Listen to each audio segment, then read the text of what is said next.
It's first quarter recap time. I'm real estate broker Scott Curcio. We're going to dive in, and before the video ends, I'm also going to talk about some of my predictions for the second quarter and the rest of the year, so make sure you stick around. But first, the numbers, and you know, it's clipboard time, you guys, because I can't remember all this on my own.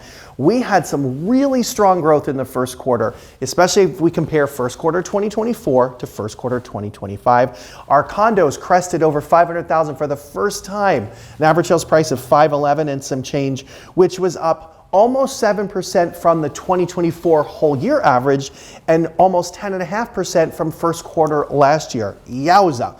We also saw growth in the number of units. That was up about 10% from last year's first quarter. Now let's talk about our single family homes. Also really good growth there. Almost 11% higher average sales price in first quarter this year versus first quarter last year. 3% over the total from last year, just under 500,000, 498 and some change. But our units were down. We were actually down almost 3% this first quarter from last first quarter. Am I worried about that? No. I think things will pull back up. And also we have to remember, we have an inventory shortage. So am I surprised if we see a few less units in some of the categories? No, I'm not. Now, my favorite, you know, always 2 to 4 units because there's always some really good growth there. Just under 480, our average sales price in the first quarter of 2025, which was up 2% from the whole of last year, but up literally just over 10% from the first quarter of 2024. Units there fell though, 15% down from this time last year, a little over 600 of them sold. Again though, inventory issues, right? Let's dive in real quick to the luxury market because we had a lot of really good numbers there. So million plus condos, we saw 55% more sell in this first quarter than last year.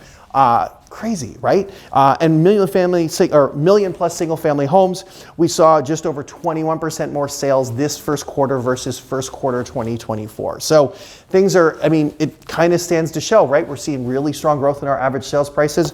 We would think that we'd see more of them going there. Highest condo to close in the first quarter of 2025 was the penthouse at 4 East Elm for $10,125,000, 5,400 square feet of luxury there with 4 parking spaces.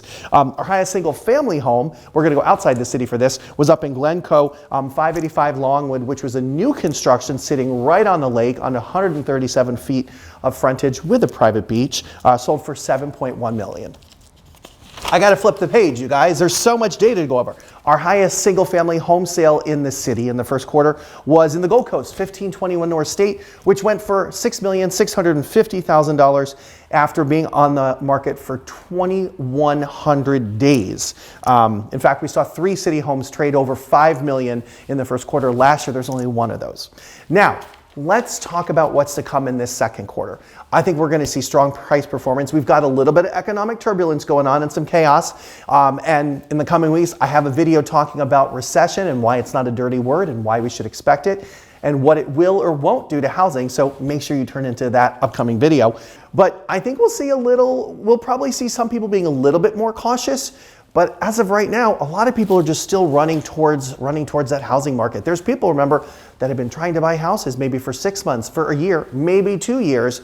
And I think they're growing anxious to get that to happen. So do I expect we're going to see some crazy market crash? Nope, I don't. We've got the highest point of home equity we've ever had in the country. People got a lot of money in their houses. 40% of people don't even have a mortgage. So I don't think we're going to see too much flitter away, but of course, you know I'm going to be reporting on it weekly and quarterly and keeping you updated. So feel free to always come back here. Make sure you follow, like, comment, and share, and stay in touch with me. And we'll see you soon. I'm Scott Curcio, and I will see you next time.